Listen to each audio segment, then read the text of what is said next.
हालत यह है कि तेलंगाना पे इतना कर्जा है कि 2040 तक सारे के सारे परिवार 31,500 रुपए देंगे। तो कांग्रेस पार्टी ने मन बना लिया है कि जितना पैसा आपके चीफ मिनिस्टर ने आपसे चोरी किया है उतना पैसा हम आपके बैंक अकाउंट में डाल के दिखाएंगे। प्रजाला सरकार आपका पैसा आपको कैसे देगी? ప్రజల సర్కార్ మీ డబ్బులు మీకోసమే ఖర్చు పెడుతుంది। सबसे पहले महालक्ष्मी स्कीम, అన్నిటికంటే ముందుగా మహిళల కోసం పెట్టినటువంటి మహాలక్ష్మి స్కీమ్, जो हमारी महिलाएं हैं वो तेलंगाना के भविष्य की देखभाल करती हैं, हमारे बच्चों की देखभाल करती हैं। మన దగ్గర ఉన్నటువంటి మహిళలు, తెలంగాణలో మహిళలు అందరికంటే తెలంగాణ కోసం, కుటుంబం కోసం, పిల్లల కోసం ఆలోచన చేస్తారు। और गरीब महिलाएं दुगना काम करती हैं, పేద మహిళ చాలా కష్టపడి కూలి చేసి పడతారు, दिन भर मजदूरी करती हैं और अपने बच्चों की देखभाल करती हैं। రోజంతా కూలి చేస్తారు, పిల్లల కోసం పాటుపడతా ఉంటారు। तो सबसे पहला कदम तेलंगाना की हर महिला के बैंक अकाउंट में 2,500 रुपए प्रति महीना। మొట్టమొదటి అడుగు తెలంగాణ మహిళల అకౌంట్ లో 2,500 రూపాయలు వాళ్ళ అకౌంట్ లో వేస్తాము। मोदी जी के सरकार में गैस सिलेंडर 1,000 रुपए का मिलता है। మోదీ గవర్నమెంట్ లో గ్యాస్ సిలిండర్ 1000 రూపాయలు దొరుకుతా ఉంది। उसका पैसा बड़े बड़े उद्योगपतियों को जाता है। దాని డబ్బులన్నీ కూడా పెద్ద పెద్ద వాళ్ళకి వెళ్ళిపోతా ఉన్నాయి। हमारी सरकार आएगी तो तेलंगाना की महिलाओं को गैस सिलेंडर 500 रुपए में मिलेगा। మన ప్రభుత్వం రాగానే తెలంగాణ మహిళలందరికీ గ్యాస్ సిలిండర్ 500కే ఇస్తాము। और देखिए आज हम बस से भाषण दे रहे हैं, बस के ऊपर खड़े होकर भाषण दे रहे हैं। ఈ రోజు మేమంతా బస్సు మీద నిలబడి మీతో మాట్లాడుతా ఉన్నాము।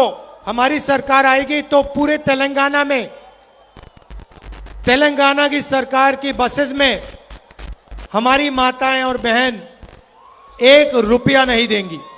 మా ప్రభుత్వం రాగానే, కాంగ్రెస్ ప్రభుత్వం రాగానే మన తల్లులు సోదరిమణులకి ఈ బస్సుల్లో 1 రూపాయి కూడా ఇవ్వకుండా ఉచిత ప్రయాణం జరుగుతుంది। तो देखिए महीने का 2,500 रुपए सीधा बैंक अकाउंट में, ప్రతి నెల 2,500 రూపాయలు నేరుగా వాళ్ళ బ్యాంక్ అకౌంట్ లోకి వస్తాయి। 500 रुपए गैस सिलेंडर में बचेंगे। 500 రూపాయలు గ్యాస్ సిలిండర్ ద్వారా ఇచ్చేస్తాము 500కి। और महीने के कम से कम 500 या 1,000 रुपए बस में बचेंगे। కనీసం తక్కువ 500 నుంచి 1000 రూపాయలు బస్సు ప్రయాణం కింద వాళ్ళకి మేలు జరుగుతుంది। तो महीने की हर महिला को 4,000 रुपए की बचत होगी। ప్రతి మహిళకి కనీసం 4,000 తగ్గకుండా ప్రతి మహిళకి మేలు జరుగుతుంది। इंदिरा अम्मा इंड्लू स्कीम में, ఇందిరమ్మ ఇళ్ల పథకంలో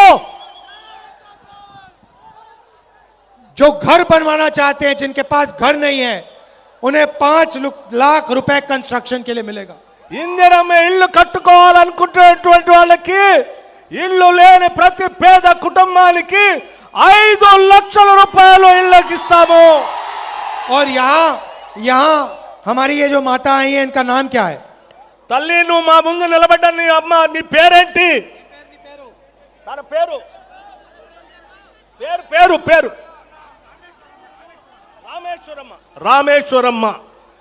रामेश्वर अम्मा जैसी तेलंगाना में लाखों महिलाएं हैं जो बुजुर्ग हैं।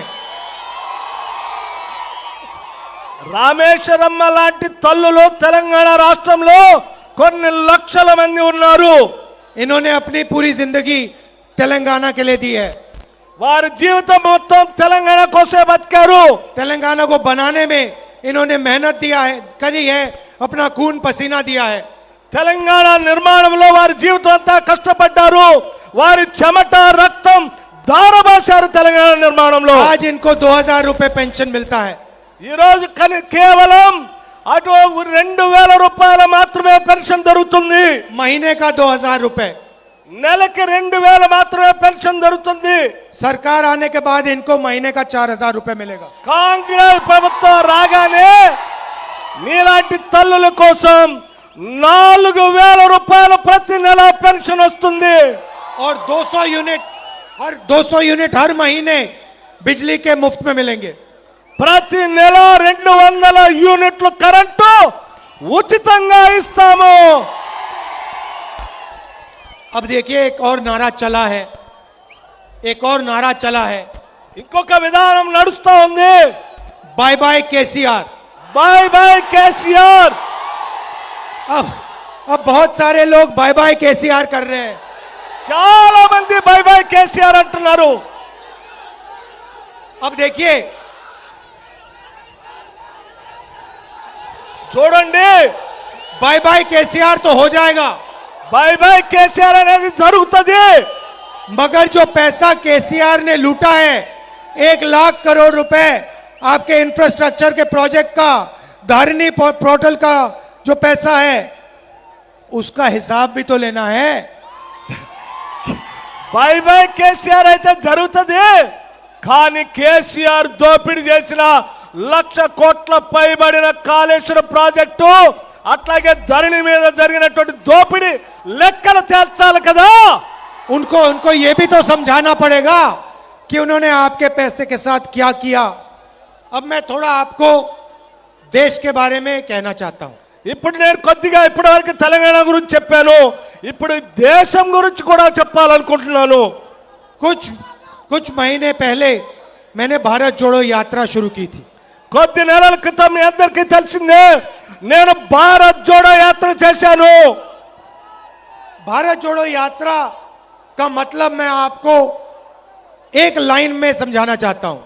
భారత్ జోడో యాత్ర గురించి దాని అర్థం గురించి ఒక్క లైన్ లో మీకు మీ దృష్టి తీసుకురాదలుచుకున్నాను. ये देश और प्रदेश नफरत के प्रदेश और देश नहीं है, ये मोहब्बत का देश है, मोहब्बत का प्रदेश है. ఈ దేశము ఈ రాష్ట్రము విద్వేషాలకి స్థానం ఉన్నటువంటిది కాదు, ప్రేమించేటువంటి దేశము రాష్ట్రం ఇది. नरेंद्र मोदी और आरएसएस पूरे देश में नफरत फैला रहे हैं. నరేంద్ర మోడీ మరి ఆర్ఎస్ఎస్ వాళ్ళు ఈ దేశంలో ద్వేషాన్ని పెంచుతున్నారు. तो हमारी यात्रा में हमारा मैसेज एक लाइन का मैसेज था. నా యాత్రలో నా సందేశం మొత్తం ఒక్క లైన్ లోనే సందేశం ఇచ్చాను. नफरत के बाजार में हम मोहब्बत की दुकान खोलने जा रहे हैं. ద్వేషం ఉండేటువంటి బజార్లో, ద్వేషాన్ని పంచే బజార్లో నేను ప్రేమను పంచేటువంటి దుకాణాన్ని తెరిచాను. अब सवाल उठता है कि बीजेपी नफरत क्यों फैलाती है. సవాల్ ఏంటంటే అసలు బీజేపీ ద్వేషాన్ని ఎందుకు పెంచుతుంది? इस नफरत से बीजेपी को क्यों फायदा होता है ये मैं आपको आज बताना चाह रहा हूं. ఈ ద్వేషంతో భారతీయ జనతా పార్టీకి ఏం లాభం జరుగుతుందో నేను చెప్పదలుచుకున్నాను. भाइयों और बहनों, यहां पे बहुत सारे पिछड़े समाज के लोग खड़े हैं जिसको हम ओबीसी कहते हैं. వెనుకబడినటువంటి వర్గాలకు సంబంధించినటువంటి వాళ్ళు ఉన్నారు, వాళ్ళని ఓబీసీలు అంటారు. यहां पे दलित समाज के लोग हैं, ఇక్కడ ఉన్నటువంటి వాళ్ళు దళితులు కూడా ఉన్నారు, आदिवासी यहां पे कम है. ఆదివాసీ చాలా తక్కువ మంది ఉన్నారు ఇక్కడ. मगर देश में ज्यादा से ज्यादा आबादी दलित, आदिवासी, पिछड़े माइनॉरिटीज की है. मैं आपको उदाहरण के तौर दिखा देता हूं. यहां पे ओबीसी वर्ग के कितने लोग हैं, हाथ उठा के दिखाओ. నేను మీకు ఒక ఉదాహరణ చెప్పదలుచుకున్నాను.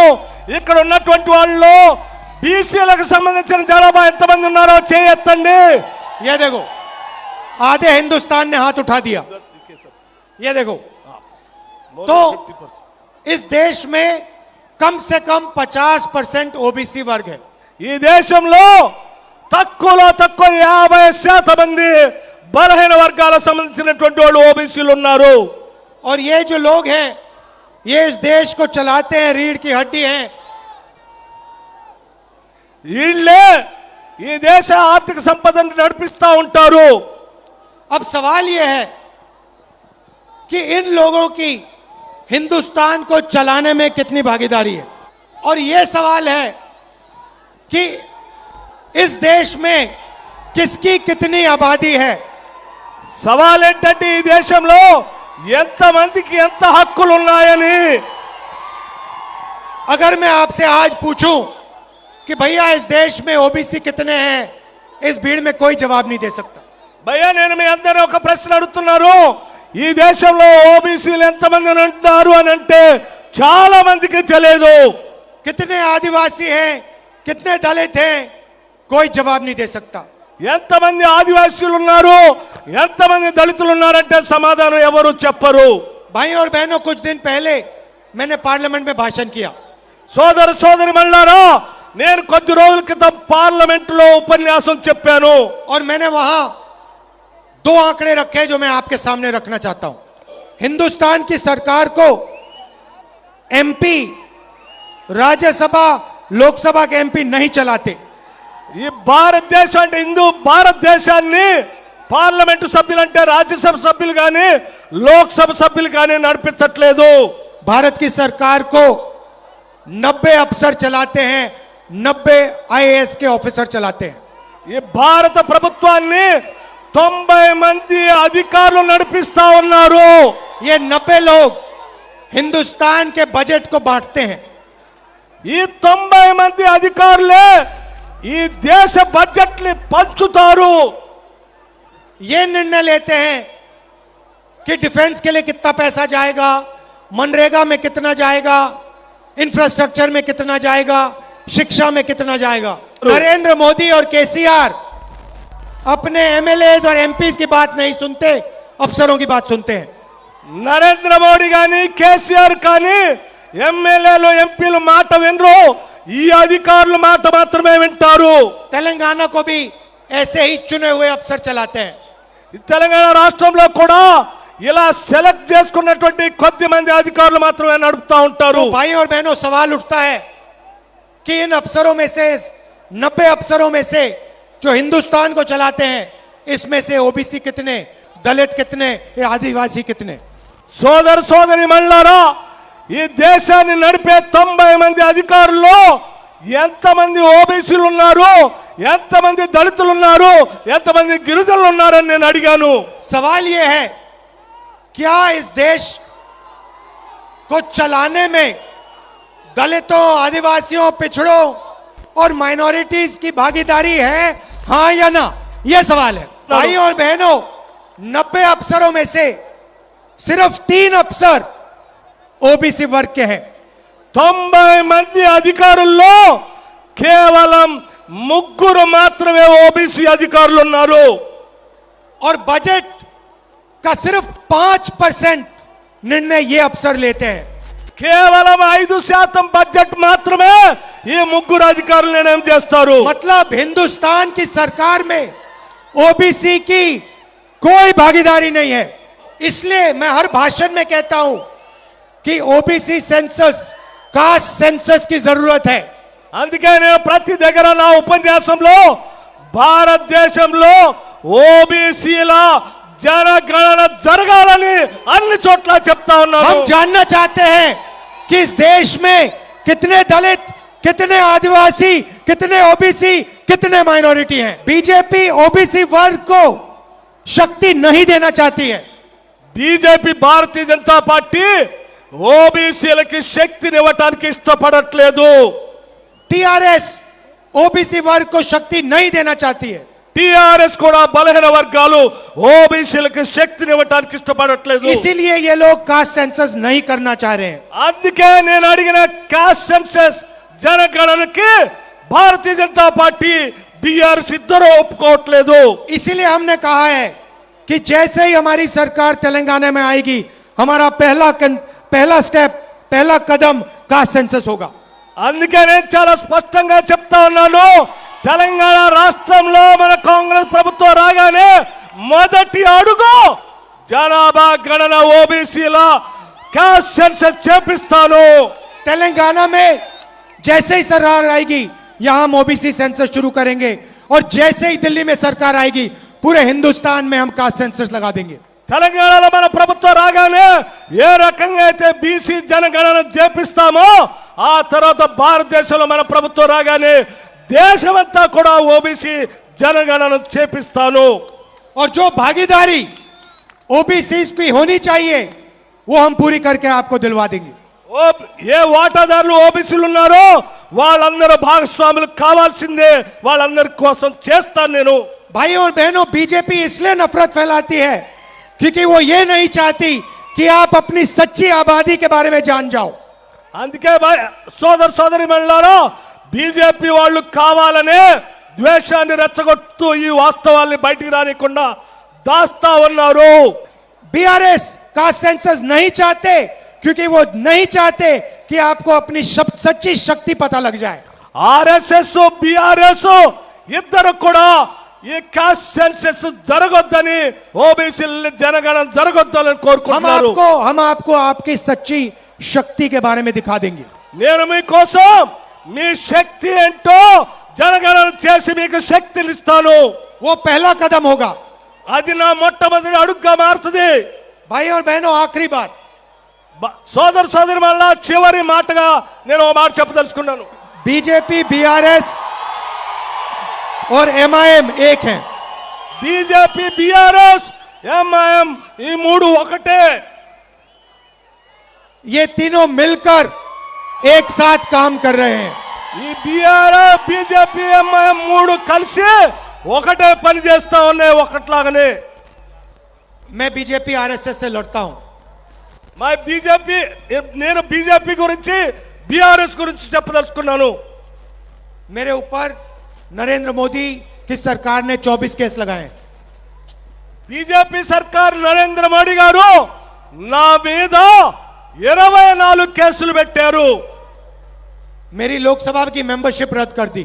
నా లోక్సభ సభ్యత్వాన్ని కూడా రద్దు చేశారు. मेरा घर उठा के ले गए. నా ఇల్లు కూడా లాక్కున్నారు. सरकारी घर था. సర్కారీ ఇల్లుని లాక్కున్నారు. इन्होंने घर लिया, मैंने कहा ले जाओ अपना घर, मुझे नहीं चाहिए. అరే నీ ఇల్లు నువ్వు తీసుకో అని చెప్పాను. मेरा घर पूरा हिंदुस्तान है.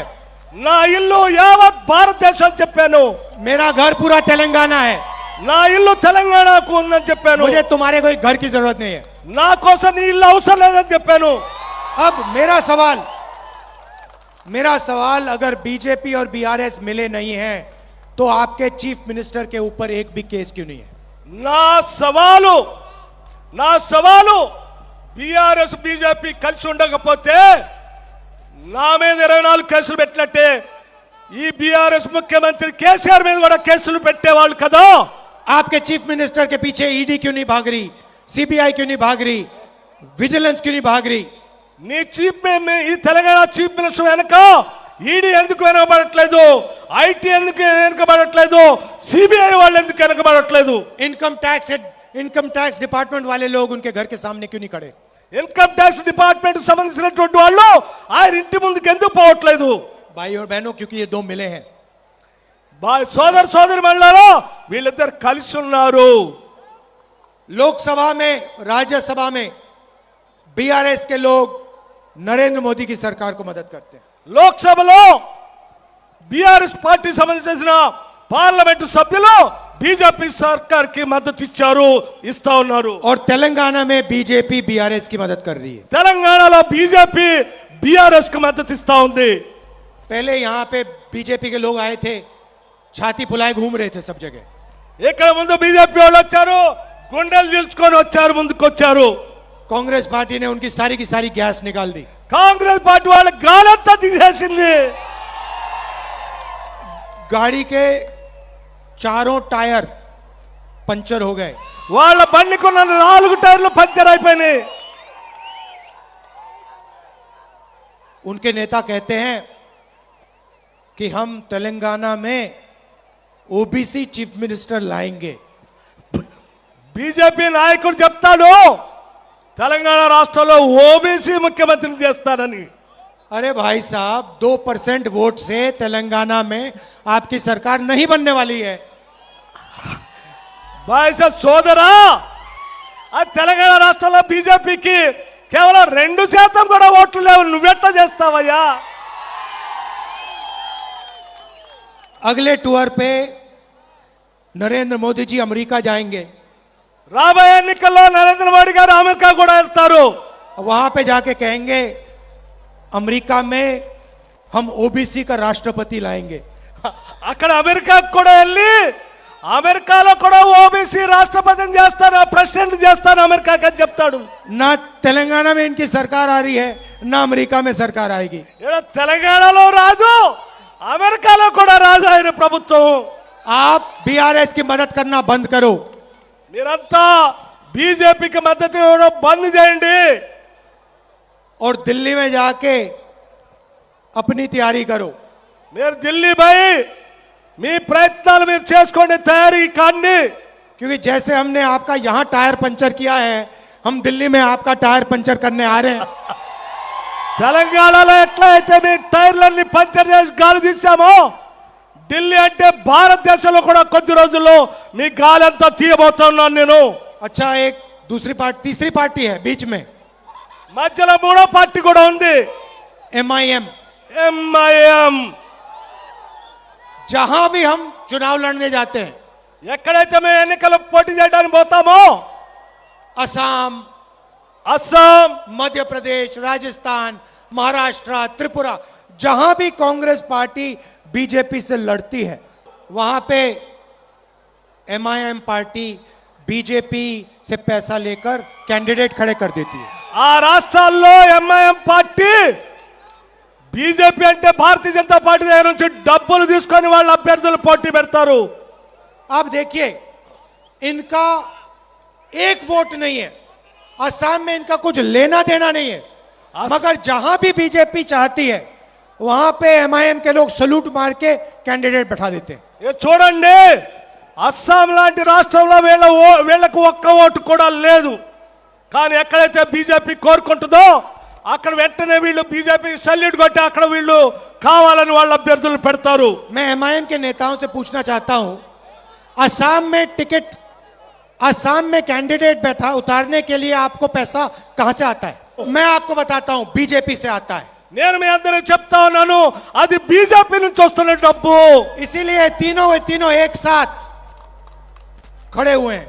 అందుకే నేను చాలా స్పష్టంగా చెప్తా ఉన్నాను, ఈ ముగ్గురు కలిసే ఉన్నారు. हमें पूरे देश में मोहब्बत की दुकान खोलनी है।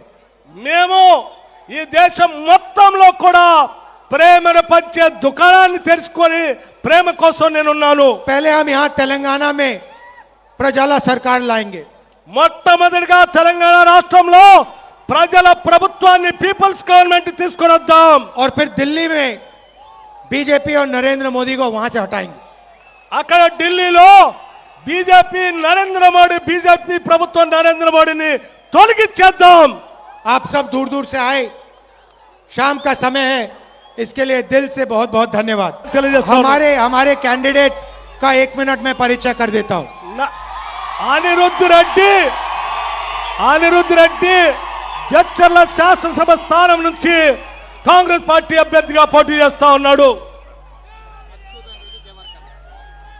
नमस्कार। మధుసూదన్ రెడ్డి గారు దేవరకద్ర శాసనసభ స్థానం నుంచి కాంగ్రెస్ పార్టీ అభ్యర్థిగా పోటీ చేస్తా ఉన్నాడు. आप सबका दिल से बहुत बहुत धन्यवाद। नमस्कार।